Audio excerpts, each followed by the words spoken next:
I wasn't supposed to be here. Benefit galas weren't my scene. Never had been. Champagne flutes and forced conversations, designer dresses and networking smiles. All of it felt like theater I'd never learned to perform. But Principal Morrison had cornered me last week with that particular look on her face, the one that said this wasn't optional. "Emma, we need someone from the art department. Our biggest donors are attending. Just show your face. Talk about the program. Make them feel good about writing checks." So here I stood in the grand ballroom of some Manhattan hotel, whose marble floors probably cost more than I'd earn in a decade.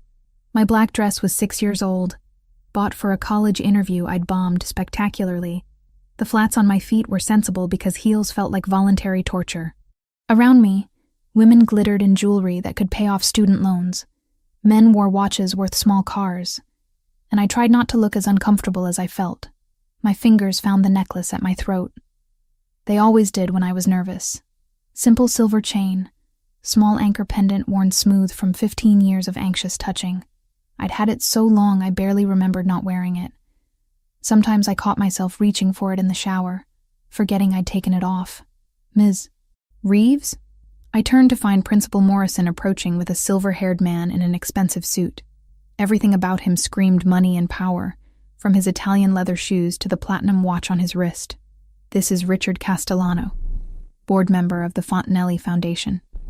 They're considering a major grant for our program." I shook his hand and slipped into teacher mode. The version of myself that could talk passionately about art therapy and creative expression, even while my mind counted the minutes until I could leave. He asked questions about our curriculum, our student demographics, our success stories. I answered honestly because I believed in what we did, even if I hated doing it surrounded by this much wealth. "You're quite dedicated," he said after several minutes. "The foundation appreciates educators who genuinely care. I just want kids to have outlets I didn't have at their age." Difficult childhood? The question was too personal for a fundraiser, but his tone was kind enough that I answered. "Complicated, but art helped. Still does. Well, let me introduce you to our director. He makes the final decisions on grants." Castellano gestured across the ballroom. "He's young, but don't let that fool you. Alessandro takes the foundation's work very seriously." We moved through the crowd, and I tried not to catalog how out of place I felt. Every woman here looked polished, confident, like they'd been born knowing which fork to use at formal dinners. I'd grown up in foster care until the Reeves adopted me at 4, then we'd fled to Boston when I was 10 for reasons my parents never fully explained. Fancy galas hadn't been part of that education. Then I saw him. He stood near the bar, surrounded by men in dark suits who moved like trained guard dogs. But he wasn't like them. He was maybe my age, 25 at most. Black hair styled perfectly, sharp jawline, shoulders that filled out his tuxedo in a way that suggested serious time in a gym or something more violent. Ice blue eyes stared at his phone, scrolling with one hand while the other held a glass of whiskey. Something about him made my chest tighten. Not attraction, though he was objectively attractive. Something deeper, more unsettling, like my subconscious recognized something my conscious mind couldn't place. Castellano was still talking. "Alessandro oversees our educational initiatives personally. He believes strongly in giving back to communities that need it most." Alessandro. The name felt heavy in my mind, significant in a way I didn't understand. Then he looked up. His eyes found mine across the crowded ballroom and the world tilted. I couldn't breathe, couldn't look away. Those eyes, that exact shade of blue. I'd seen them before. I knew I had. But where? When? His gaze dropped from my face to my throat, to the necklace. Every muscle in his body went rigid. The phone in his hand went dark. The whiskey glass trembled slightly in his grip. For 3 seconds that felt like hours. He just stared at the anchor pendant resting against my collarbone. Then he moved. Not walked. Moved. Like a predator who'd spotted something that belonged to him, cutting through the crowd without seeming to notice the people who stepped hastily out of his way. The men in suits followed, but stopped when he raised one hand in a sharp gesture. I should have run. Every instinct I'd developed from years of surviving foster care screamed at me to turn and leave immediately, but my feet wouldn't cooperate. He stopped directly in front of me, close enough that I had to tilt my head back to meet his eyes. Up close, he was even more intimidating. Taller than I'd realized, at least 6'3", the scent of expensive cologne mixed with something darker, more dangerous. Leather and gunpowder and violence barely contained. "Where did you get that necklace?" His voice was low, controlled. But underneath, I heard something sharp and desperate. My mouth opened. Nothing came out. Those eyes kept boring into mine, demanding answers I couldn't give. "I asked you a question." His hand moved, fingers closing around my wrist. Not painfully, but firm enough that I couldn't easily pull away. "Where did you get it?" "I bought it." The lie came automatically, practiced from 15 years of keeping secrets. "At a thrift store, years ago." "You're lying." "I'm not." Your pulse is racing. His thumb pressed slightly against the inside of my wrist, finding the frantic beating of my heart through thin skin. "You're terrified. Why?" "Because you're grabbing me at a fundraiser." We stared at each other. The noise of the gala faded into background static. There was only him. Only those ice-blue eyes that I knew from somewhere. Only the pressure of his fingers on my wrist and the terrible certainty that this man could destroy me if he wanted to. "Mr. Fontanelli?" Castellano's voice broke whatever spell had locked us together. Alessandro's fingers loosened but didn't immediately release me. When they finally did, my wrist burned where he'd touched me, like his fingerprints had been branded into my skin. "Richard." Alessandro's voice was perfectly controlled now, betraying nothing. "You were introducing me to someone?" "Ms. Emma Reeves. She teaches art at PS 118 in Brooklyn." Brooklyn. The word hit me like a physical blow. Alessandro's eyes sharpened. "Brooklyn," he repeated softly.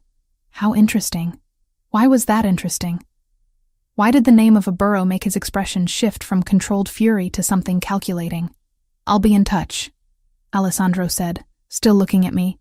"About the grant." Then he turned and walked away, the men in suits falling into formation around him. I stood there shaking, my wrist still burning, my heart still hammering. Castellano was saying something about funding timelines and application processes. I nodded without hearing. My eyes tracked Alessandro across the ballroom. He stopped near the exit, pulled out his phone, made a call. Even from this distance, I could see the tension in his shoulders. Then he looked back at me one final time. The promise in that look made my blood run cold. This wasn't over. Whatever I'd accidentally triggered by wearing this necklace, by being here, by existing, it was just beginning. I left the gala 20 minutes later, making excuses to Morrison about not feeling well. Walked 8 blocks before I could breathe normally again. Called a car because the subway felt too exposed, too public. In the back seat, my hand went to the necklace. I should take it off. Should go home and bury it in a drawer, never wear it again. But I couldn't. It was the only thing I had from that night 15 years ago. The only proof that the girl with blue eyes had been real. Had pressed this into my 10-year-old hand and whispered desperately for me to hide it, to never tell. And now her brother had found me. I didn't need to search his name to know that's who he was. The eyes were identical. The same impossible shade of blue I'd seen dimming in a warehouse in Red Hook when I was 10 years old, when I'd watched a girl my age die in a pool of blood and promised her I'd keep her secret. Alessandro Fontanelli. I'd kept that promise for 15 years, but something told me those years of silence had just come to an end. 3 days passed without further contact. 3 days where I jumped every time my phone rang, where I checked over my shoulder constantly, where sleep came in fragmented pieces filled with blue eyes and blood. I tried to tell myself I was overreacting, that Alessandro Fontanelli had been surprised by the necklace but wouldn't actually do anything about it, that I was safe. I was wrong. It started with the feeling of being watched. On my way to school the second morning, I noticed a black sedan parked across from my building. Tinted windows, engine running, no one getting in or out. By the time I left for work, it was gone. I told myself I was being paranoid. That afternoon, the same car appeared half a block from the school. Different location, same vehicle, same sense of eyes tracking my movements. The third day, there were 2 of them, black sedans at both ends of my street when I left for work. Men in suits standing near the subway entrance, not looking at me directly but positioned in a way that felt intentional. One of them had an earpiece visible beneath his collar. I wasn't paranoid. I was being surveilled. By the third night, I'd stopped sleeping properly. Every sound in my building made me freeze. Every footstep in the hallway outside my door sent adrenaline spiking through my system. I'd lived in this studio apartment for 6 months. Ever since coming back to New York after my parents died in Boston. It had felt safe before. Now it felt like a trap. I got home from school around 6, arms full of student artwork that needed grading. Unlocked my door, stepped inside, reached for the light switch. Someone was already sitting in my apartment. The scream died in my throat when I saw who it was. Alessandro Fontanelli sat in my desk chair, perfectly still in the darkness, hands folded in his lap. He wore a dark suit that probably cost more than 3 months of my rent. His ice blue eyes tracked my movement as I stood frozen in the doorway. "Close the door," he said quietly. My hand found the doorknob behind me. Every instinct screamed to run, to get out, to go anywhere but here. But where would I run? He'd found my apartment, had somehow gotten inside, had been waiting for me. Running wouldn't help. I closed the door. The click of the lock felt final. How did you get in? That's not the question you should be asking. Then what is? You should be asking how long I've known where you live, how much I know about you, and why you're still breathing when you've been lying to me. He stood in one fluid movement, towering over me even from across the small space. Emma Catherine Reeves, 25 years old. Born in Brooklyn, adopted by Michael and Jennifer Reeves at age 4. Lived in Brooklyn Heights until August 15th, 2010. Then your family relocated to Boston. Quickly. No job transfer, no family emergency. Just packed up and left within 2 weeks. My blood turned cold. You investigated me. Of course I investigated you. You're wearing my dead sister's necklace and lying about where you got it. He took a step closer. But here's what I can't figure out. Why did your family run to Boston on August 15th, 2010? That's 2 weeks after my sister was murdered in a warehouse in Red Hook. That's 2 weeks after a 10-year-old girl was executed and the only witnesses were the killers. I don't know what you're talking about. More lies. Another step.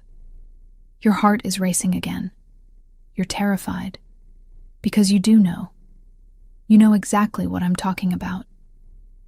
He pulled his phone from his pocket, unlocked it, held it up so I could see the screen. A photograph filled the display. 2 children, maybe 9 years old, laughing at something off camera. A boy and girl with identical black hair and blue eyes. The girl wore the necklace I was wearing now. This was my sister, Bianca. We were twins. This was taken a month before someone shot her 3 times in an abandoned warehouse and left her to die. His voice was steady, but underneath I heard something breaking. She was wearing this necklace when she died. It was a gift from me. I made it myself, saved for months to buy the pendant, had it attached to sterling silver. There's no other one like it in the world. I couldn't look away from the photograph. The girl's face, frozen in happiness, laughing at something she couldn't have known would be her last summer. Those blue eyes so full of life. So, I'll ask you one more time, Emma. Where did you get that necklace? My legs gave out. I slid down the wall until I was sitting on the floor, arms wrapped around my knees. 15 years. I'd kept this secret for 15 years. Never told anyone, not even therapists my parents sent me to after we moved. Never spoke about that night, about what I'd seen, about the promise I'd made. But now her brother was standing in my apartment with evidence I couldn't deny, and the walls I'd built around that memory were crumbling. I was there, I whispered. Alessandro went completely still. What? I was there that night. In the warehouse. I saw everything. The words kept coming now. 15 years of silence breaking like a dam. I was hiding. I didn't mean to be there. I ran away from home and I was just trying to find somewhere safe to sleep, and I ended up in that warehouse and then they came. He moved closer, slowly, like approaching a wounded animal. Crouched down in front of me so we were at eye level. Tell me everything. So I did. I told him about my adoptive father drinking, about the fight that night, about running away at 10 years old with nowhere to go, about finding the abandoned warehouse in Red Hook, about hiding under a tarp-covered table in the upstairs office.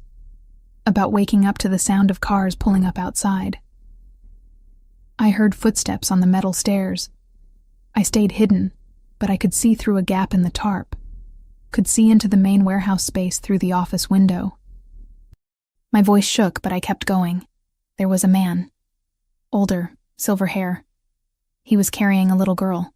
She was crying, asking for her dad. He kept telling her it was okay, that they'd be with her dad soon, that she was safe. Alessandro's breathing changed. Franco Sassolini, my father's advisor. I don't know his name.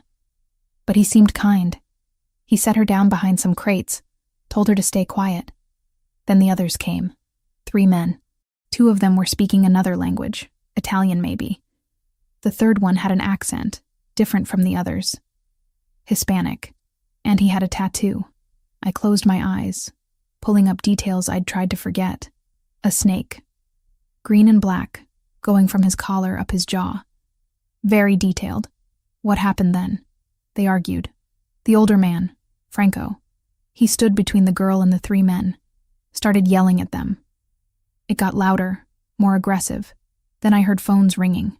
One of the men answered, spoke quickly in Italian. He said a name. Luminari. I remember because it sounded pretty, like something from a fairy tale. Alessandro's entire body went rigid. You heard Luminari? You're certain? Yes. He said it twice on the phone. Then everything happened so fast. Tears ran down my face, but I didn't stop. The man with the snake tattoo pulled a gun. Franco tried to shield the girl, but they shot him. 3 times. He fell. She screamed and tried to run. They shot her too. Where were you? Still under the table. I was paralyzed. Couldn't move, couldn't scream. I just watched. They made more phone calls, talked about cleaning up later. Then they left, got in their cars and drove away. And it was so quiet except for this wet, rasping sound. My voice broke completely. I knew I should help. I knew I should do something. But I was just a kid and I was terrified. It took me so long to move.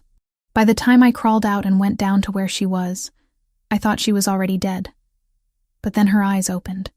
Alessandro reached out, gripped my shoulder. She was alive? When you got to her? Barely. There was so much blood. She looked at me and for a second she was scared. Like I might hurt her too. Then she understood I was just another kid. She reached up and took off the necklace with shaking hands, pressed it into my palm and closed my fingers around it. She could barely talk, but she whispered something. She said, "Hide it. Don't tell. Promise." And you promised. I promised. I didn't know what else to do. Then her eyes just stopped seeing me. She was gone. I looked up at Alessandro, at the tears streaming down his face. I'm so sorry. I'm so sorry I couldn't save her. I'm sorry I kept the secret. But I promised her. And I was so scared they'd come back and kill me too if anyone knew I'd been there. He pulled me into his arms without warning, held me while I sobbed against his chest. 15 years of trauma pouring out. When I finally calmed enough to breathe, he pulled back slightly. You were 10 years old, he said roughly. You witnessed a murder and survived. You kept a dying girl's promise for 15 years. You have nothing to apologize for. But if I'd told someone, you'd probably be dead. Whoever killed Bianca would have hunted you down and eliminated the witness. He stood, offered me his hand. Your parents knew, didn't they? That's why they ran to Boston. I let him pull me to my feet. I told them the next day. I didn't want to lie. They saw the news, recognized the location from my description. They were terrified. My dad said if anyone knew I'd witnessed a Mafia execution, I'd be killed. We left Brooklyn 2 weeks later. They made me promise never to tell anyone what I'd seen. Until now. Until now. I looked at him, at this dangerous man who'd broken into my apartment and somehow made me feel safer than I had in years. What happens now? His expression hardened. Now I find out who Luminari is, and I make them pay for what they did to my sister. Alessandro didn't leave my apartment that night. Instead, he made a phone call in Italian, speaking rapidly to someone named Luca, while I sat on my bed trying to process that I'd just confessed to witnessing a murder 15 years ago. When he finished, he turned back to me with an expression I couldn't read. I need you to tell me everything again. Every detail you can remember, no matter how small. So I did. We sat on opposite ends of my bed, and I walked him through that night in excruciating detail. The sound of cars arriving, the way Franco had carried Bianca so carefully, the exact words he'd spoken about her father being somewhere safe, the argument between Franco and the three men. Wait, Alessandro interrupted. You said Franco mentioned my father, that they'd be with him soon. What were his exact words? I closed my eyes, reaching back. He said your dad is waiting. We'll be there soon. You're safe now. Something like that. He kept reassuring her. Alessandro pulled out his phone, typed something quickly. My father was alive that night. He wasn't killed until 3 weeks later. The official story was that the Russians killed him in retaliation for the conflict they supposedly started by murdering Bianca. But if Franco was taking Bianca to meet our father somewhere safe, then your father knew something was wrong. He was trying to protect her, which means he knew there was an internal threat. Someone close enough to the family that he couldn't trust normal channels. Alessandro's jaw tightened. Tell me more about the three men, the two who spoke Italian first. I tried to visualize them. One was taller, muscular build, dark hair. He was the one who made the phone call, who said luminari. The other was shorter, stockier. They both wore dark clothes. Nothing distinctive I can remember. And the third? The one with the tattoo? That one was easier. Tall, but not as tall as you. Maybe 6 feet, shaved head, very muscular. The tattoo was incredibly detailed. A snake with its mouth open, fangs showing. It started at his collar and went all the way up the left side of his neck to his jaw. Green and black ink. He wore a leather jacket even though it was summer, and when he spoke he had a strong accent. Spanish, I think, but I was 10. I couldn't tell you exactly what kind. Alessandro was typing on his phone again. The snake tattoo, that's distinctive. If he's cartel, someone will know him. And if he's cartel. His expression darkened. The family was told the Solntsevskaya Bratva killed Bianca. Russian Mafia. We've been at war with them for 15 years because of it. But if the actual killer was Mexican cartel, then someone lied about who did it. Someone orchestrated the whole thing, used Bianca's death to start a war that benefited them. He stood, paced my tiny apartment. Roberto Luminari. You heard that name on the phone. Roberto Luminari has been my underboss for the past 4 years. Before that, he served as regent of the family, managing everything after my father died until I was old enough to take control. The implications were staggering. You think he killed your sister? I think he hired someone to kill my sister, killed Franco, and then killed my father to cover it up. Then he spent 15 years positioning himself as my most trusted advisor, while I hunted the wrong enemy. Alessandro's voice was ice. And now you're the only person who can prove it. Fear spiked through me. What does that mean? It means you're in danger. If Roberto finds out you exist, that you witnessed the murder, he'll eliminate you. He's kept this secret buried for 15 years. He won't let one witness destroy everything he's built. But no one knows I was there. I've never told anyone except my parents, and they're dead. I found you in 3 days, Emma. If I could track you down using basic information, Roberto can too. Especially now that he knows I'm interested in you. Alessandro stopped pacing, looked at me directly. Those men following you? That was me. But now Roberto knows I'm investigating something. He'll want to know why. And when he digs into your background, he'll find the same things I did. 10-year-old girl, family fled Brooklyn 2 weeks after the murder. Same time frame, same neighborhood. My hands started shaking. So what do I do? You come with me. Now. Tonight. I'll put you somewhere safe while I investigate Roberto, while I find proof of what he did. I can't just leave. I have a job, responsibilities. You'll be dead within 48 hours if you stay here. The bluntness made me flinch. He wasn't trying to scare me. He was stating a fact, something he understood from years living in a world I'd only glimpsed from the shadows. I'll handle your job. He continued. Family emergency, need immediate leave, perfectly understandable. Your principal won't question it. But Emma, I'm not giving you a choice here. You're coming with me whether you agree or not, because you're the key to everything. The only living witness to my sister's murder. The only person who can identify the killers and confirm Roberto's involvement. I should have argued. Should have fought for my independence, my right to make my own decisions. But looking at Alessandro's face, at the determination and barely controlled fury, I understood something fundamental. This wasn't about me anymore. This was about a 10-year-old girl who'd bled out on a warehouse floor while her brother searched for answers. This was about justice 15 years delayed. Okay, I said quietly. I'll go with you.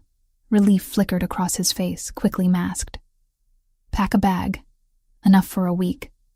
Clothes, toiletries. Anything you can't live without. While I moved around my small apartment gathering things, Alessandro made more phone calls. I heard him giving orders in clipped tones, arranging security, setting up protocols. When I emerged from the bathroom with my toothbrush and medications, he was standing by the window looking down at the street. There's a car parked at the end of the block that wasn't there when I arrived, he said without turning around. Black sedan. Engine running. Could be nothing. Could be Roberto's people already moving. My blood ran cold. Already? He's not stupid. He's survived this long by being paranoid and proactive. Alessandro finally turned to face me. Ready? I looked around my apartment. 6 months of trying to build a life in the city where I was born, trying to find some connection to the place my parents had fled from so urgently. Now I was leaving again. Running again. Because of the same night that had forced us out the first time. Ready? I lied. We took the back stairs. Alessandro moved with practiced ease through my building, clearly having scouted it before breaking in earlier. At the ground floor, a different door than the main entrance, he held up a hand to stop me, pulled out his phone, checked something, then pushed the door open. A black SUV waited in the alley, windows tinted, engine running. The driver was a massive man with a shaved head and a scar bisecting his left eyebrow. He nodded to Alessandro. Vincent, any problems? 2 men watching the front entrance. They haven't moved in 20 minutes. Want me to handle them? No. We leave quietly. If they follow, lose them. If they try to intercept, eliminate the threat. Alessandro opened the back door, gestured for me to get in. Emma, this is Vincent. He's been with me for 8 years. You're safe with him. I climbed into the SUV, Alessandro following. The interior smelled like leather and gun oil. As Vincent pulled out of the alley, I caught a glimpse of 2 men in suits standing near the front of my building, exactly where Alessandro had said. One of them spoke into a radio as we passed. They've made us, Vincent said calmly. Lose them. What followed was the most terrifying 10 minutes of my life. Vincent drove like he'd trained for this, weaving through Brooklyn streets with precision that suggested military or law enforcement background.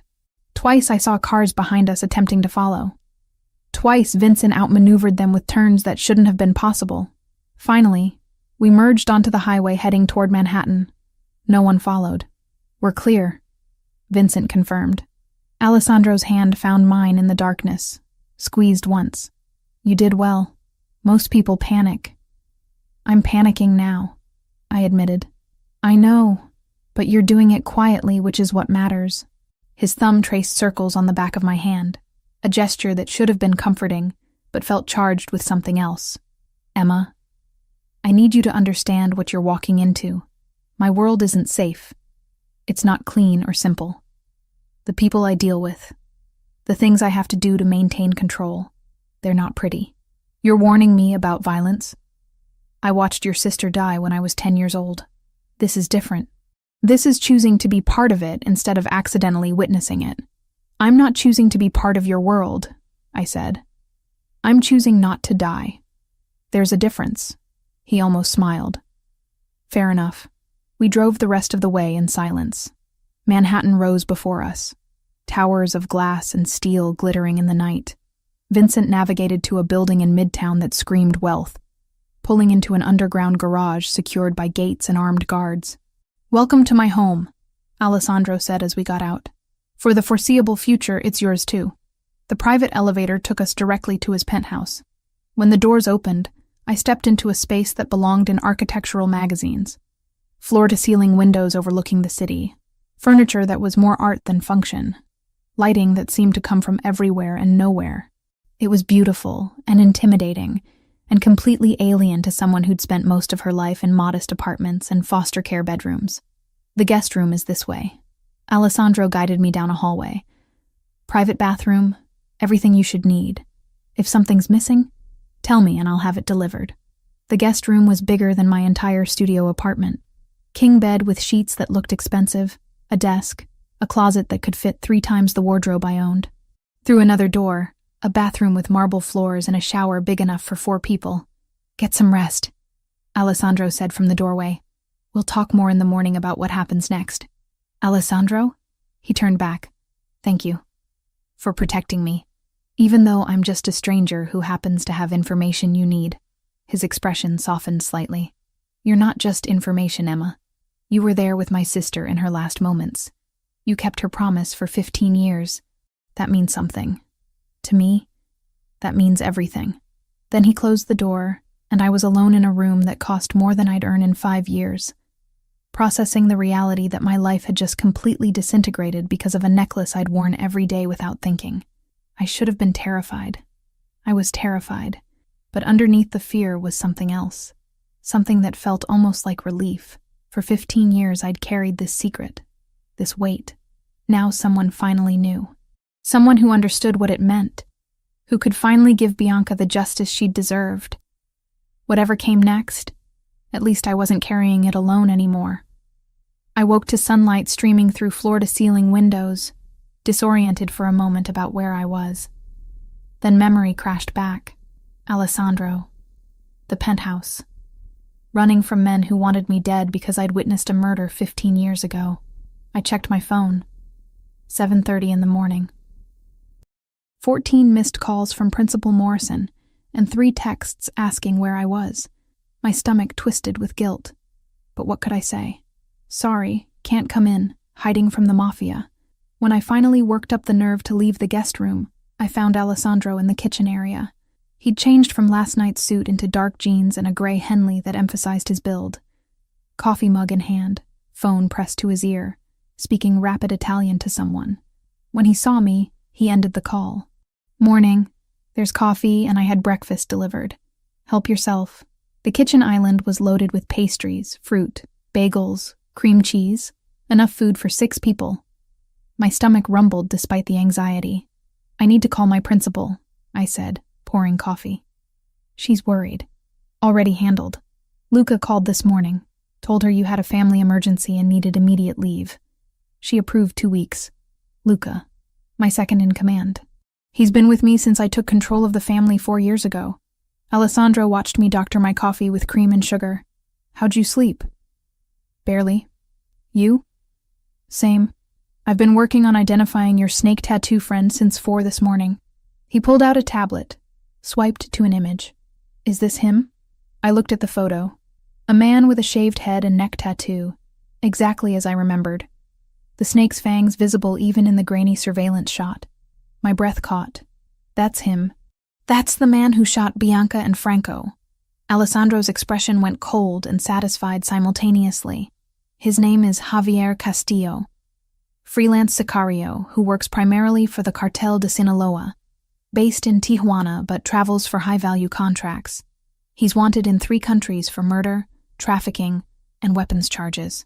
How did you find him so fast? I have contacts who specialize in this kind of information. Description of a distinctive tattoo combined with cartel connections. Timeline from 2010, it was enough. He swiped to another image, this one a dossier with details in Spanish and English. According to my sources, Castillo did several jobs in New York between 2009 and 2011, then nothing in this region for over a decade. Because Roberto didn't need him anymore, I said quietly. Once Bianca and your father were dead, the job was done. Exactly. Alessandro set the tablet down. But this gives us proof. A cartel sicario killed my sister, not Russian mafia. Which means someone hired him and lied about who was responsible. Which means Roberto orchestrated everything. I forced myself to eat a bagel, needing something in my stomach. What was Franco doing that night? Why was he taking Bianca somewhere? That's what I've been trying to piece together. Franco Sassolini was my father's most trusted advisor. They'd known each other for 30 years. If my father sent Bianca away with Franco, it was because he'd identified a serious internal threat. Alessandro pulled up another document on the tablet. I had Luca pull council records from July and August 2010. There was a meeting scheduled for August 3rd, 2 days after Bianca died. The agenda item was listed as disciplinary review for unauthorized external contracts. Someone was doing business they weren't supposed to. My father was planning to bring formal charges against someone in the family, someone high-ranking enough that it required council approval for punishment. He met my eyes.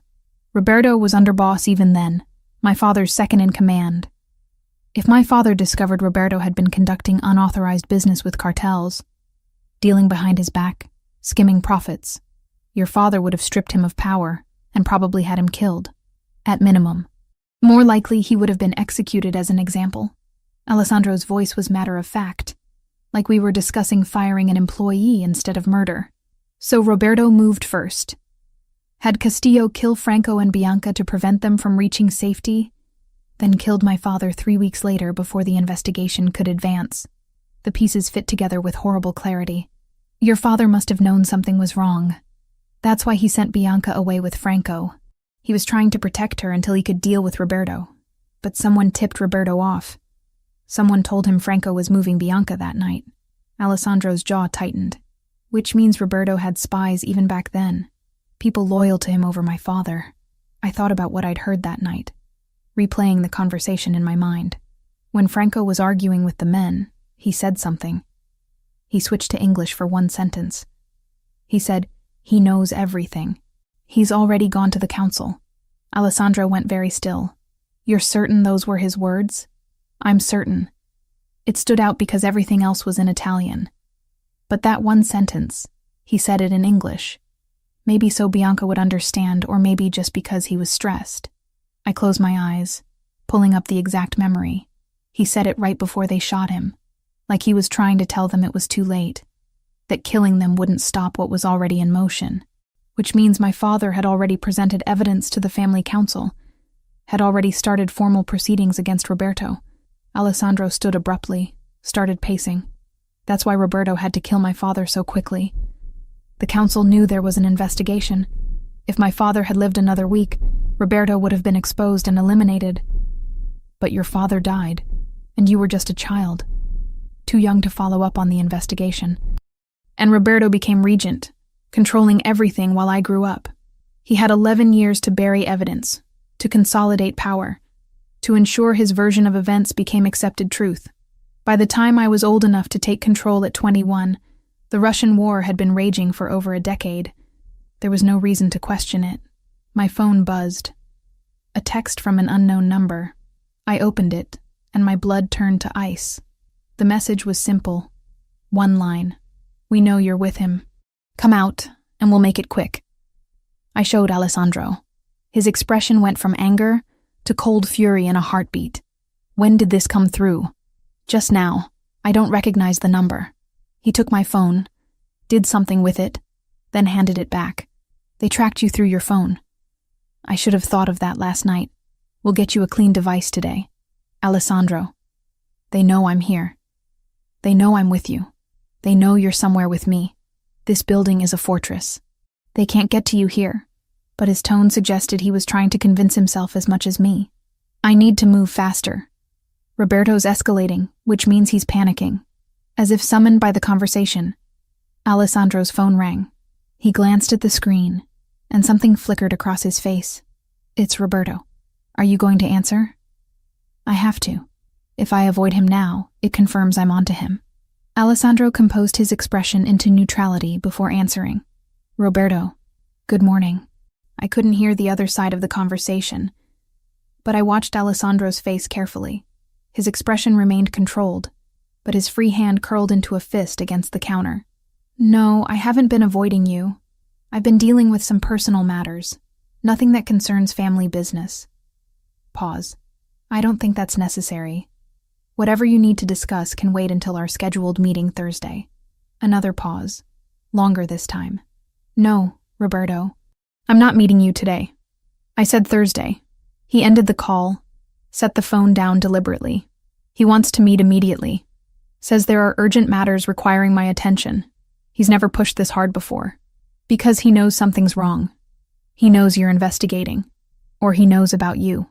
Alessandro's eyes met mine. Emma, I need to ask you something, and I need complete honesty. When you were in that warehouse, did anyone see you? Even for a second? Any chance one of those men knew there was a witness? I thought back, replaying every moment. I don't think so. I was completely hidden under the tarp. They never came upstairs to the office area. After they left, it was several minutes before I moved. By then they were gone.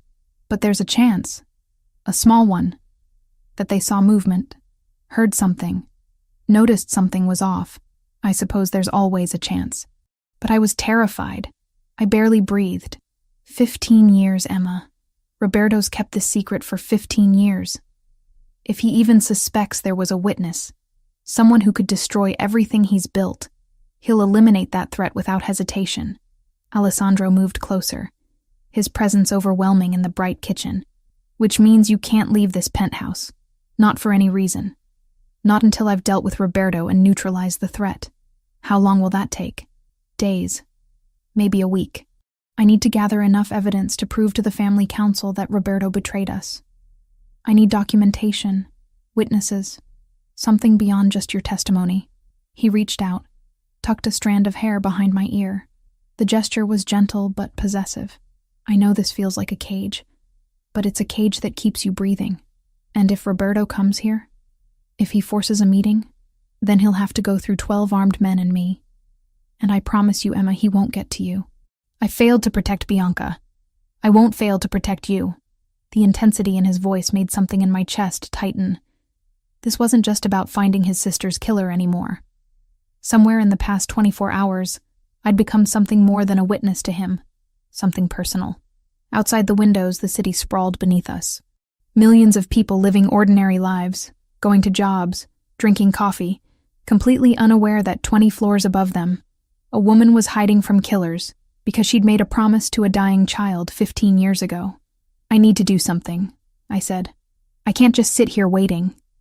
If I'm stuck in this penthouse, give me something to do, something useful. Alessandro considered this, then nodded. Write down everything you remember from that night. Every detail, no matter how small. Descriptions of the 2 Italian men. Any other words you heard. The exact timeline. Anything that might help us identify everyone involved. You think there were others besides Roberto? Roberto didn't act alone. Someone helped him, covered for him, possibly carried out the actual murders under his orders. If we can identify everyone involved, we can dismantle his entire network. He handed me the tablet. Start writing. I'll have Luca bring you a clean laptop and phone later. As he turned to leave, my hand caught his wrist. Alessandro, thank you. For believing me. For protecting me. I know I'm just some random teacher who happened to witness something, but you're not random, he interrupted. You were there when my sister died. You gave her comfort in her last moments. You kept her promise for 15 years. That makes you family in a way Roberto never was. His hand covered mine where it gripped his wrist, and I protect my family. Then he was gone, disappearing into his office to make calls in Italian, while I sat at his kitchen counter trying to write down memories I'd spent 15 years trying to forget. 5 days trapped in Alessandro's penthouse. 5 days of watching the city through floor-to-ceiling windows, feeling like a bird in a very expensive cage. The guards rotated shifts every 8 hours. I learned their names, their patterns, the way they moved through the space like well-trained shadows. Marcus during the day, David in the evenings, Vincent at night.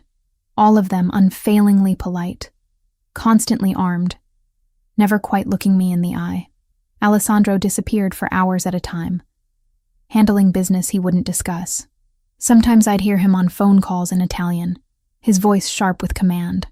Other times he'd work in his office with the door closed, and I'd see the glow of his computer screen through the frosted glass. He'd check on me periodically, ask if I needed anything, then vanish again into whatever violent world he inhabited. I spent my time writing down everything I remembered from that night, filling pages with details I'd tried to forget. The sound of Bianca's breathing as she died, the exact shade of Franco's silver hair, the pattern of blood on the concrete floor, every word I could remember from the phone conversations.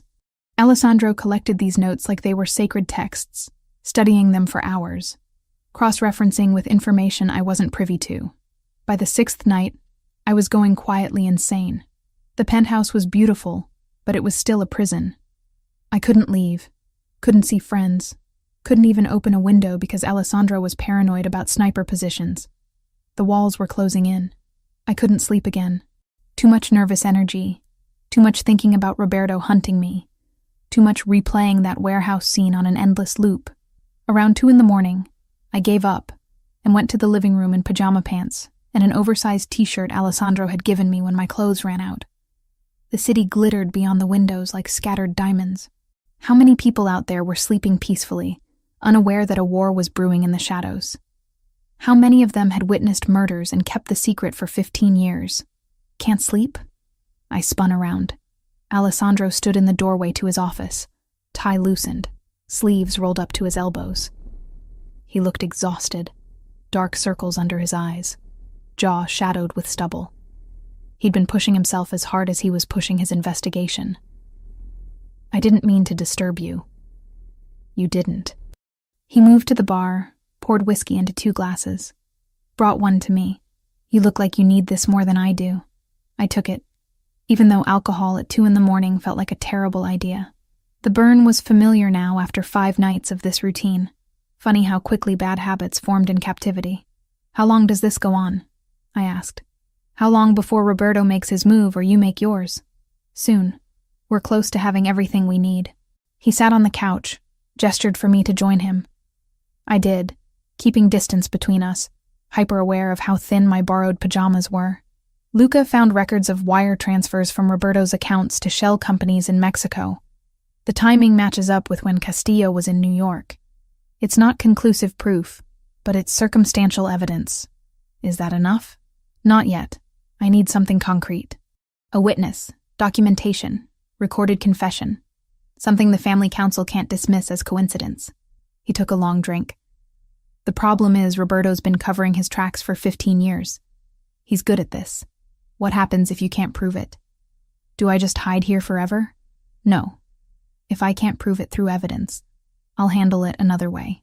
His expression went cold, but that's messier. It raises questions, creates instability. I'd prefer to do this cleanly. I knew what he meant by handle it another way. Murder. Plain and simple.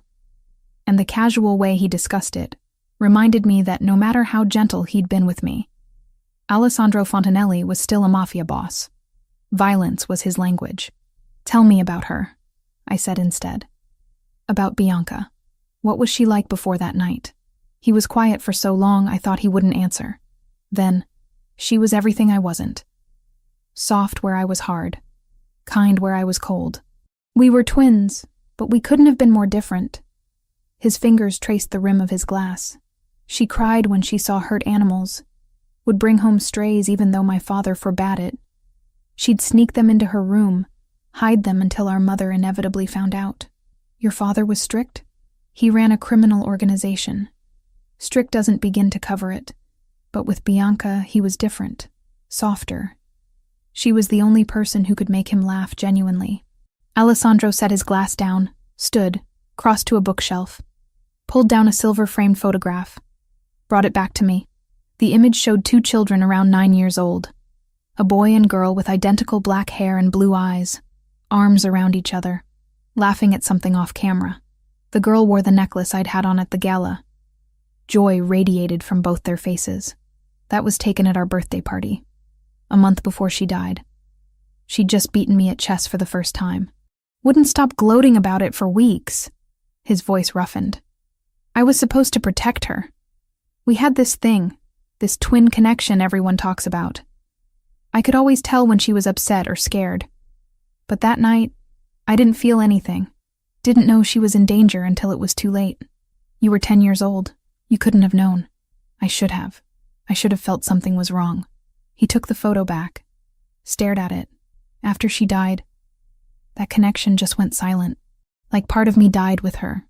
I spent years trying to feel it again, trying to find some sense of her still existing somewhere. But there was nothing.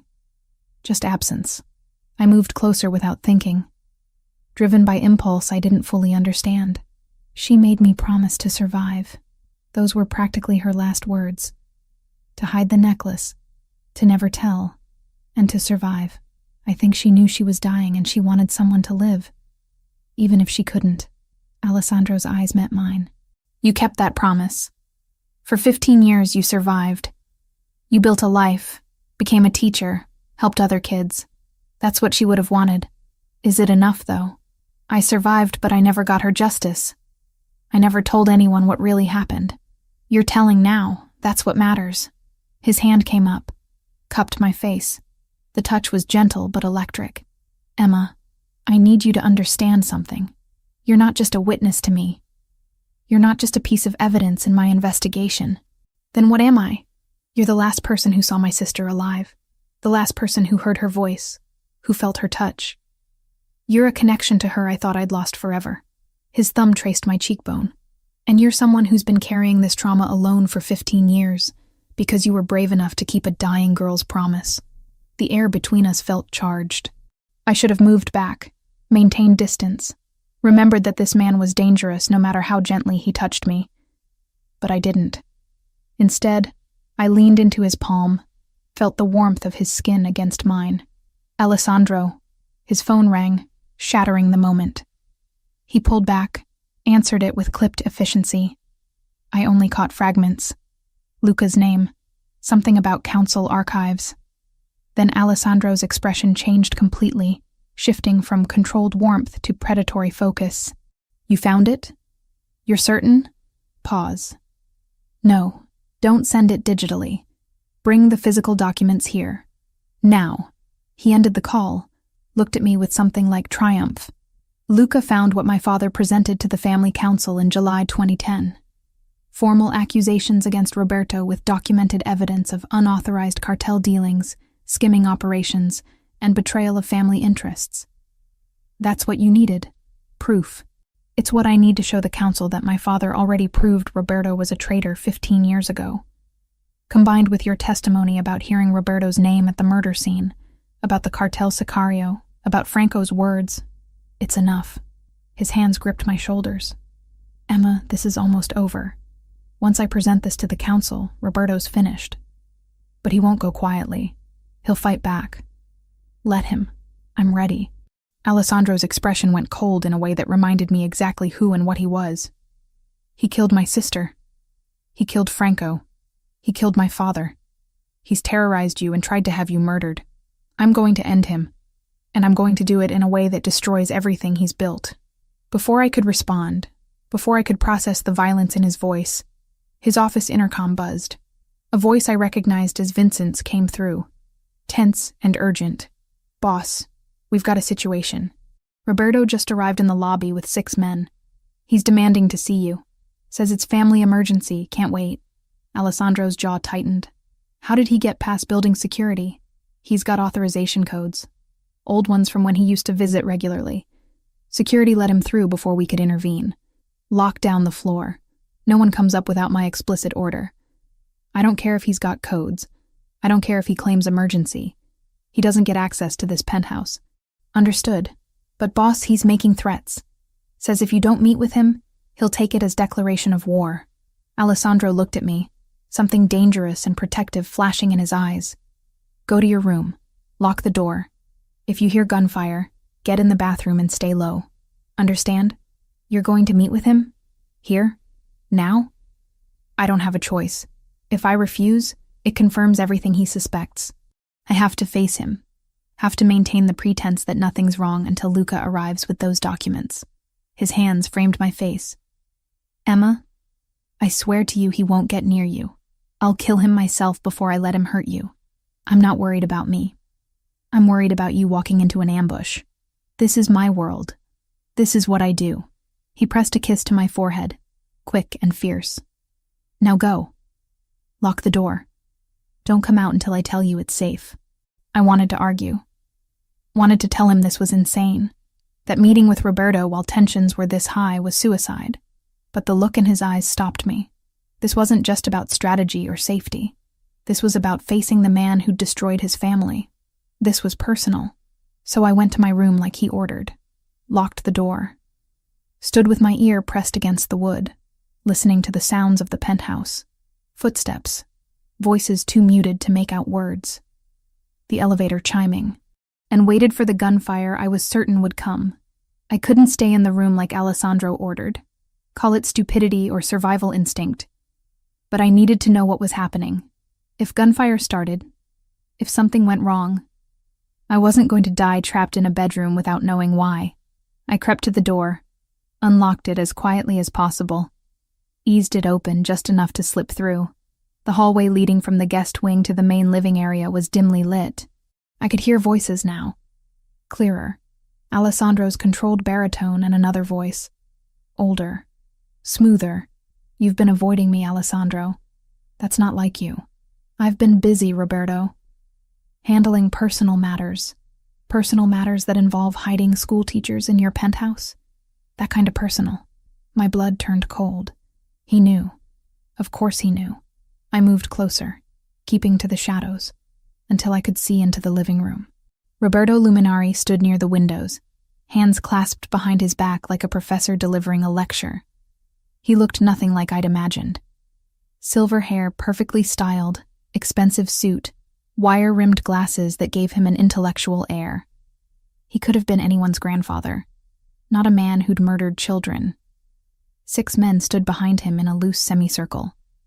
All of them had the look of professionals, hands near concealed weapons, eyes constantly scanning. Alessandro's guards were positioned strategically around the room.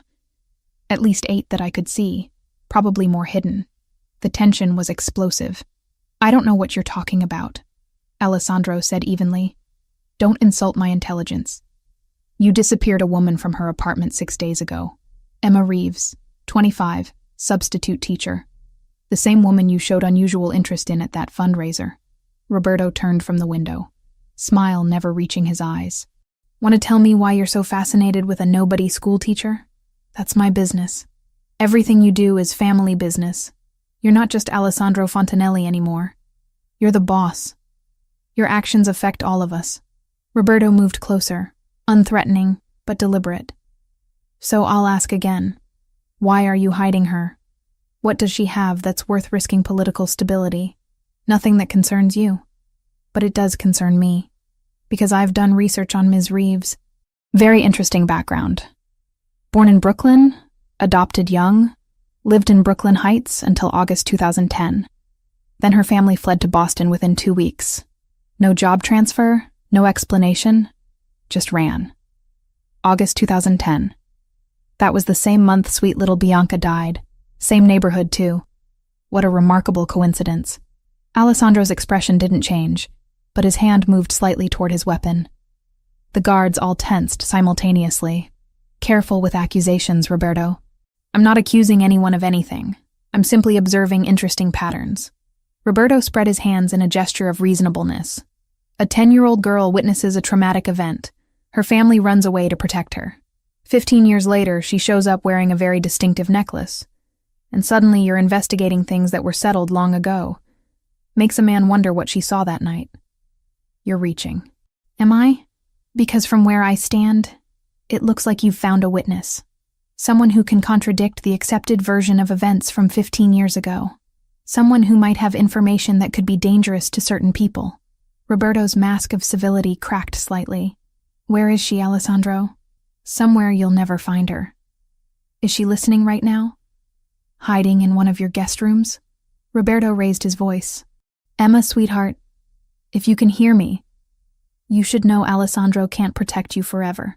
Eventually, you'll have to leave this penthouse. And when you do, my people will be waiting. I pressed my back against the wall, fighting the urge to run. He was baiting me, trying to draw me out or scare me into making mistakes. She's not your concern, Alessandro said coldly. She's absolutely my concern.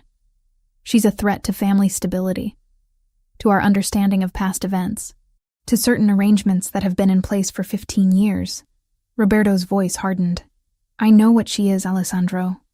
I know what she saw, and I know you're using her testimony to build a case against me. Then you know I have proof you're a traitor." The words hung in the air like a death sentence. Roberto's pleasant facade shattered completely. "Traitor, I'm the one who held this family together after your father's death. I'm the one who raised you, who taught you everything you know about leadership. I earned my position through years of loyal service. You murdered my sister. You murdered Franco. You murdered my father." Alessandro's voice was ice.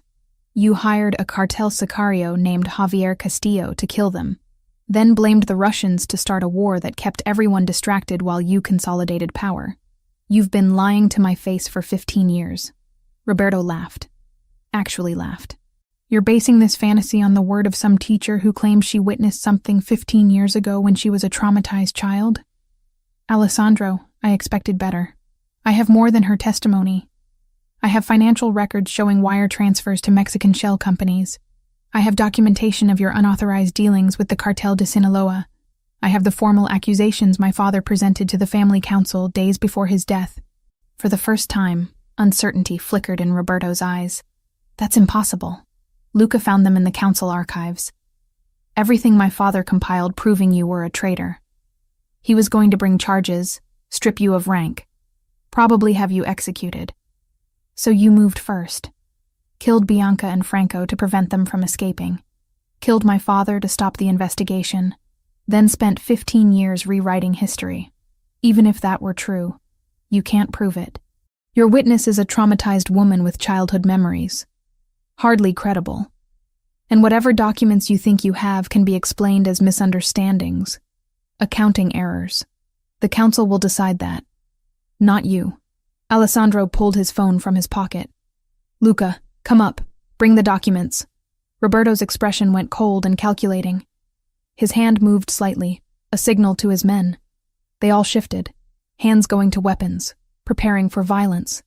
"I could kill you right now," Roberto said conversationally. "Tell the family you'd gone mad with paranoia, that you attacked me first, forced my hand. Half the council would believe it. You've been erratic lately, distracted. It would make sense. You'd never leave this building alive. My men outnumber yours 3-1 just on this floor. But I'd still be rid of you. That might be worth the cost." They stared at each other. Two predators weighing violence against survival. I realized with horrible clarity that I was about to witness a massacre. The air felt dense with inevitability. Then the elevator chimed. Luca stepped out, carrying a leather portfolio. He looked pale but determined. "Boss, I have everything." Roberto's eyes tracked to the portfolio with barely concealed hatred. "Let me see what Antonio supposedly compiled against me." Luca opened it, pulled out yellowed documents. Even from my hiding spot, I could see the handwritten notes, the signatures. Council records from July 28, 2010. Antonio Fontanelli presented formal charges against Roberto Luminari. Unauthorized business with foreign cartels, skimming family profits, conducting operations without council approval. 3 council members witnessed and signed. Antonio planned to bring it to vote on August 3rd, 2 days after Bianca died. Alessandro said softly, "Funny timing." Roberto's face was stone. "This proves nothing. It proves my father knew you were a traitor. It proves he was moving against you. It proves you had motive to kill him and anyone who might support his accusations." Alessandro took the documents from Luca. "Combined with Emma's testimony about hearing your name at the murder scene, about the cartel sicario, about Franco's words, it's enough. The council will vote to strip your rank and authorize execution. The council won't believe the word of some frightened teacher over 15 years of loyal service. They'll believe her when she describes Javier Castillo in perfect detail, when she tells them about the snake tattoo, about the Spanish accent, about you being named specifically by the killers. They'll believe her when they cross-reference her testimony with these documents and realize everything lines up perfectly." Roberto's pleasant mask vanished entirely, replaced by cold fury. "You self-righteous little bastard. You think you're better than me? I built this empire while you were playing with toys. I made the hard decisions your father was too weak to make. I gave you a throne to inherit. You murdered my 10-year-old sister. There's no justification for that. She was collateral damage. Franco was taking her away before I could explain myself to your father. I needed time to negotiate. to make him understand my methods. But Franco panicked, and the situation escalated. Roberto's voice turned bitter. Your father was obsolete, too soft, too bound by outdated traditions. The family needed strength. I provided it. The confession hung in the air. I covered my mouth to keep from gasping. Alessandro moved with sudden violence. His fist connected with Roberto's jaw, sending the older man staggering. Roberto's guards reached for weapons, but found themselves staring down 24 red laser sights from Alessandro's men, positioned throughout the penthouse. Lower your weapons, Alessandro commanded, or you all die where you stand. Slowly, reluctantly, Roberto's men complied. Alessandro hauled Roberto up by his collar, slammed him against the window hard enough I heard it crack. You killed my sister. You killed Franco, who was loyal to my father for 30 years. You killed my father and made me call you mentor for 15 years while you lied to my face about everything. Alessandro's voice was deadly quiet. You destroyed my family. And for what? Power? Money? Pride? Roberto spat blood. For survival. For the future of this organization. Your father would have run us into the ground with his sentimentality. He would have led with honor, something you know nothing about. Alessandro pulled his gun, pressed it against Roberto's temple. The older man's eyes widened with genuine fear for the first time. Wait. Alessandro. Wait. We can negotiate this. I have information, resources, connections that could benefit you. I don't negotiate with child killers. That witness of yours. She's still vulnerable. My people know about her. Even if you kill me, they'll finish the job. She'll never be safe. Alessandro hit him again, then again. Roberto crumpled to the floor, face bleeding, glasses shattered. Her name was Bianca, my sister, your victim. Say her name. Alessandro, please. Say it. Bianca, Roberto sobbed. Her name was Bianca, and I had her killed because she was in the wrong place. And Franco, and your father. I did it all to protect what I'd built. I'm sorry. I'm sorry. Sorry isn't enough. The gunshot was deafening in the enclosed space. Roberto's body jerked once, then went still.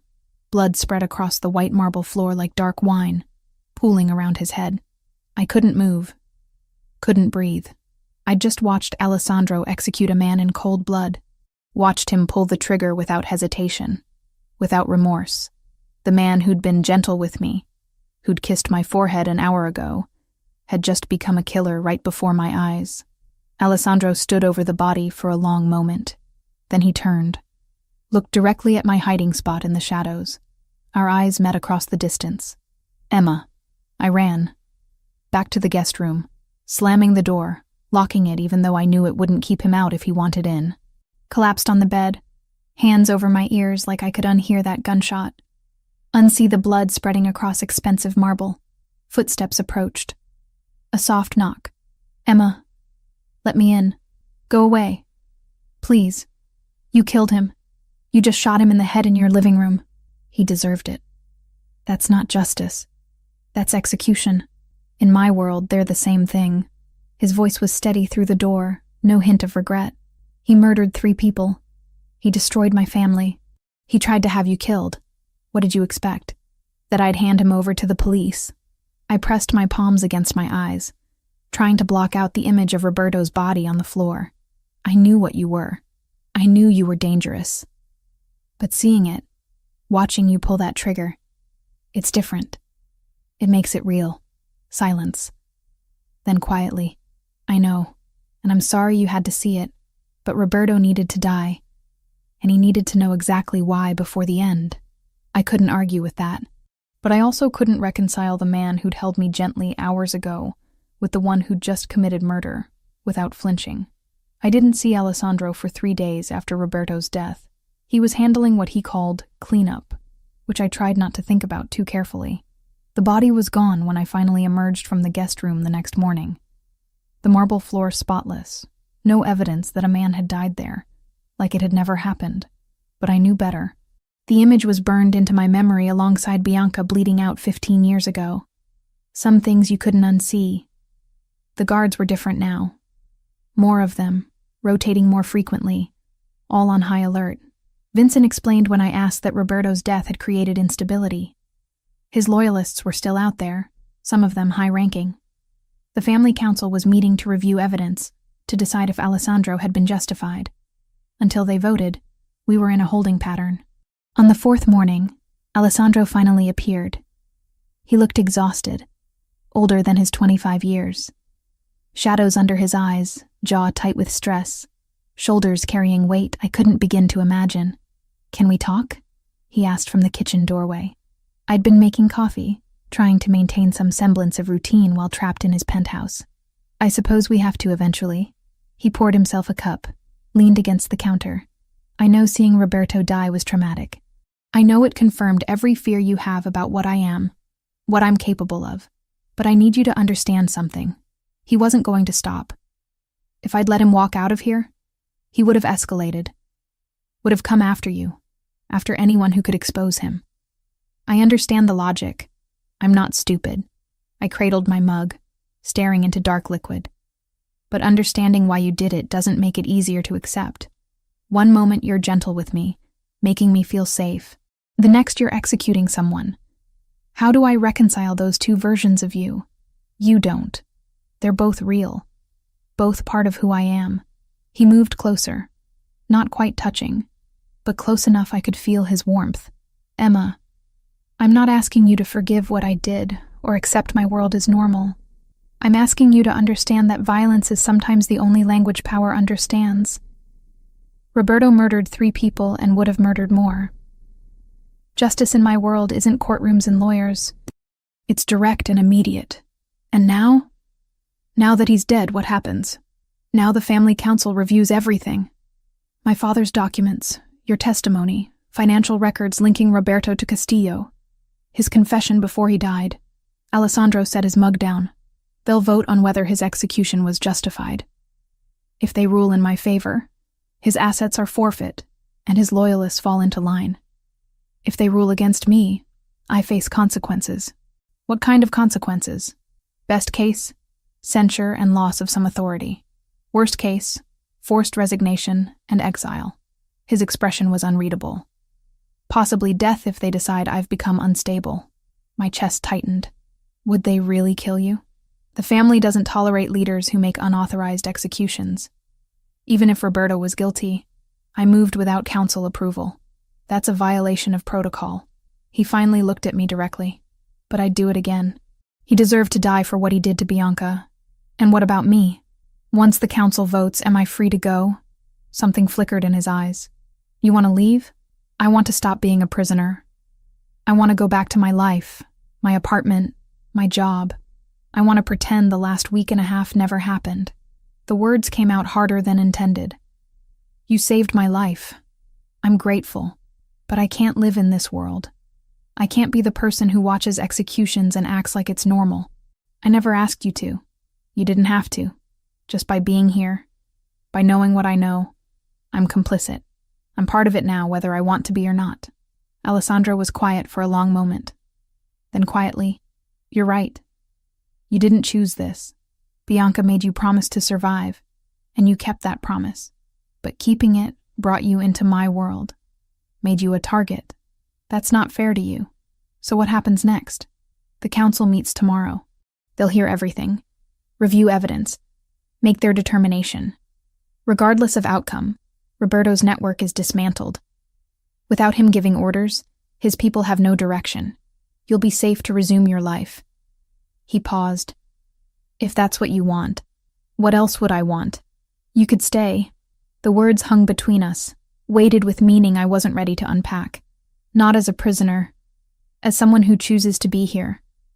With me. I stared at him, trying to understand what he was offering. "Alessandro, I'm a substitute teacher from Brooklyn. You're a Mafia boss who just executed your underboss. What kind of life could we possibly have together? An honest one. One where you know exactly who and what I am, and choose me anyway." He moved closer, cupped my face in his hands. "Emma, I know this is insane. I know I have no right to ask after everything you've witnessed. But these past days with you, they've been the first time since Bianca died that I've felt something other than anger and emptiness. You barely know me. I know you kept a promise to a dying child for 15 years. I know you're brave enough to face trauma head-on instead of running from it. I know being near you makes me feel human in a way I'd forgotten was possible. His thumb traced my cheekbone. I know I'm falling in love with you, and that terrifies me more than any war or council vote ever could. The confession made my breath catch. Part of me wanted to lean into those words, to believe we could somehow make this work. But reality was harsh and unforgiving. I can't, I whispered. I can't be with someone who solves problems with violence, who kills people without hesitation. That's not who I am. Pain flickered in his eyes, but he nodded. I understand. After the council votes, I'll have Vincent take you home. You'll have security stationed discreetly nearby for a few weeks, just to ensure no residual threats. After that, you're free to live however you want. And you? I'll go back to being Alessandro Fontanelli, boss of a criminal empire, living a life you want no part of. He let his hands drop. But I'll never forget that you were there with my sister when she died, that you gave her comfort in her last moments. That matters, Emma. Even if nothing else between us does. He turned to leave, but I caught his wrist. Alessandro, wait. I need you to know something. These feelings, whatever this is between us, it's not one-sided. When you touch me, when you look at me like I matter, I feel something I haven't felt since my parents died. Like I'm not alone anymore. Then why are you pushing me away? Because I'm terrified. Terrified of your world, of the violence, of losing myself in something I can't control. I watched my parents live in fear for 15 years because of one night. I can't do that to myself. Can't choose a life where danger is constant, and death is always one decision away. Alessandro pulled me into his arms, held me tight against his chest. I could hear his heart beating, strong and steady despite everything. I wish I could promise you safety. I wish I could be someone other than what I am. But I can't lie to you. Not after everything. My world is dangerous. It always will be. And anyone close to me lives with that reality. I know. I pulled back enough to look at him. That's why I have to leave. Not because I don't care about you. Because I care too much to watch you become more of what killed Bianca. You think I'll end up like Roberto? I think violence breeds violence.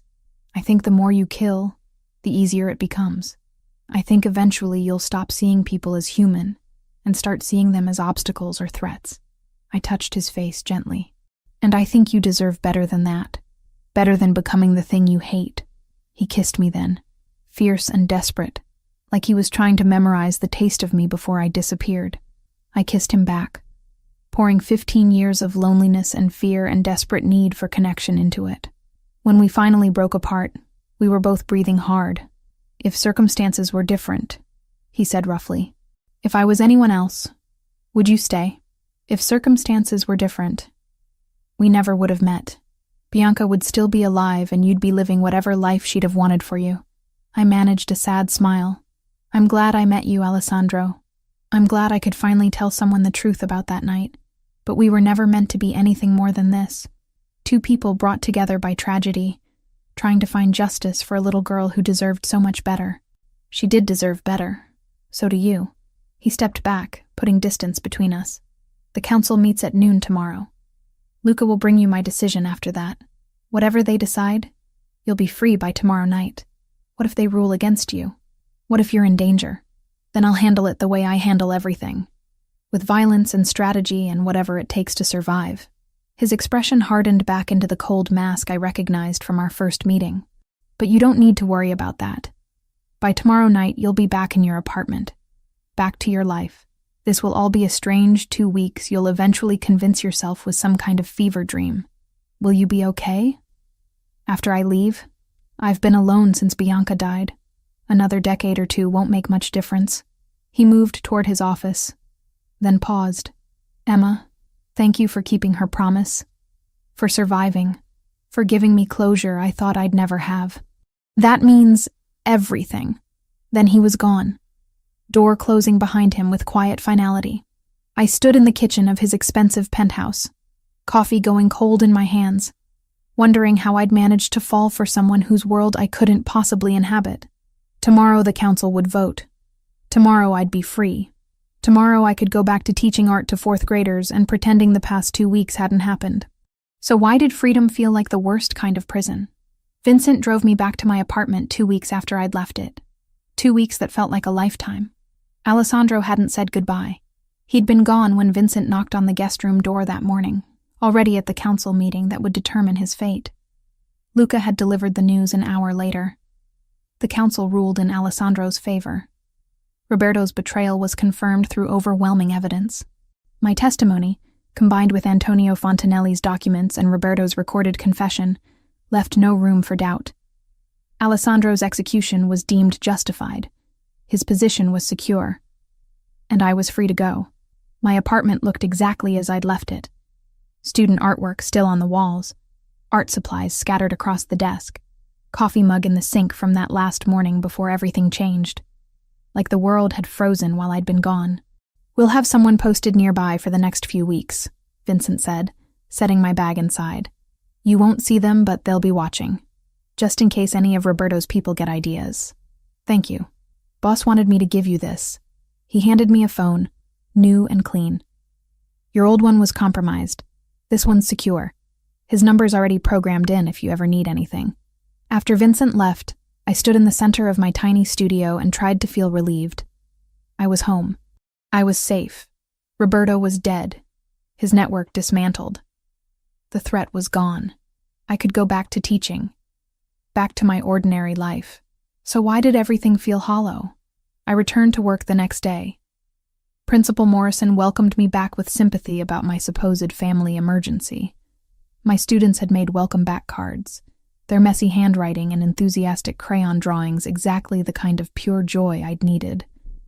For 8 hours, I pretended everything was normal. But at night, alone in my apartment, I couldn't stop thinking about Alessandro, wondering if he was okay, if the council's ruling had really resolved everything, if he was sleeping, or if he lay awake like me, replaying those last conversations. 3 days passed, then a week. My phone stayed silent. The number Vincent had programmed remained untouched. Alessandro had meant what he said. He'd let me go, given me the freedom I'd asked for. I should have been grateful. Instead, I felt like I'd lost something irreplaceable. On the 8th day, I made a decision. Probably a stupid one, definitely a dangerous one. But I couldn't keep living with this weight, this sense of unfinished business. I called the number Vincent had saved. It rang twice before Alessandro answered. Emma. Just my name, but the way he said it made my breath catch. Like he'd been waiting for this call, hoping for it despite everything. "I need to ask you something," I said. "And I need you to be completely honest. Always. Are you okay? Really okay? The council ruling, your position, all of it?" Silence for a moment. Then, the council restored full confidence. Roberto's remaining loyalists either fell in line or were removed. The Russians accepted our explanation about the 15-year misunderstanding. We're negotiating reparations and new territorial agreements. Everything's stable. That's not what I asked. I know. His voice roughened. I'm functional. I'm leading the family, making decisions, handling business. But am I okay? No. I haven't been okay since Bianca died. And letting you walk away didn't help. You didn't let me walk away. I chose to leave, because I couldn't give you what you needed. Safety, normalcy, a life without violence. You were right to go. What if I was wrong? The words came out before I could stop them. What if leaving was the coward's choice? What if I ran because I was scared of how much I felt instead of scared of who you are? Emma, don't do this to yourself. You made the right call. Did I? Because I've spent the last week teaching art to 9-year-olds and feeling like I'm sleepwalking through someone else's life. Everything that mattered, everything that felt real, happened in those 2 weeks with you. And I threw it away because I was terrified. You were terrified for good reason. My world almost got you killed. Your world also made me feel alive for the first time since my parents died. Made me feel like I mattered. Like my survival for the past 15 years meant something. I paced my small apartment. Phone pressed to my ear. Alessandro, I need to know something. When you said you were falling in love with me, did you mean it? Or was it just the intensity of everything that happened? I meant it. I mean it. Past tense doesn't apply when the feeling hasn't changed. He paused. But that doesn't mean we should act on it. You deserve better than a life spent wondering if I'll come home, or if you'll get a call that I've been killed. You deserve peace. What if I don't want peace? What if I want something real, even if it's dangerous?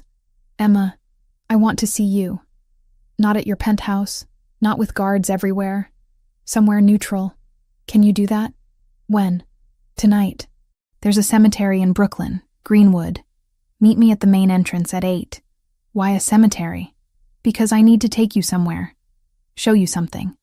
And then we can both decide if this is really over, or if we're giving up on something that could matter. He agreed. I spent the rest of the day second-guessing myself. But by 7:30, I was in a car heading to Greenwood Cemetery. The grounds were officially closed, but Alessandro had connections that could open anything. He was waiting when I arrived, standing beside a black car, wearing jeans and a dark jacket instead of his usual suits. He looked younger, more like the 25-year-old he actually was instead of the Mafia boss he'd been forced to become. "Where are we going?" he asked as I approached. "Follow me." I'd done research during the week I'd been gone. Found records, made calls, discovered information I hadn't known at 10 years old. Now I led Alessandro through winding cemetery paths until we reached a section with newer headstones. There, 2 markers side by side, Bianca Marie Fontanelli, born March 15, 2000, died August 1, 2010, beloved daughter and sister. Franco Giovanni Sassolini, born June 8, 1960, died August 1, 2010, loyal friend and protector. Alessandro stopped dead, staring at the stones like he couldn't quite believe they were real. "I didn't know they were buried together. Your mother arranged it." I found the records. She wanted Bianca laid to rest beside the man who tried to save her. I moved closer to him. I've never visited before. Never could bring myself to face it, but I needed to come here with you. Needed to tell her that her promise worked, that I survived, that I helped you find the truth. Alessandro knelt between the 2 graves, one hand on each stone. "Bianca, I'm so sorry it took me 15 years. Sorry I didn't figure it out sooner. Sorry Roberto got away with it for so long."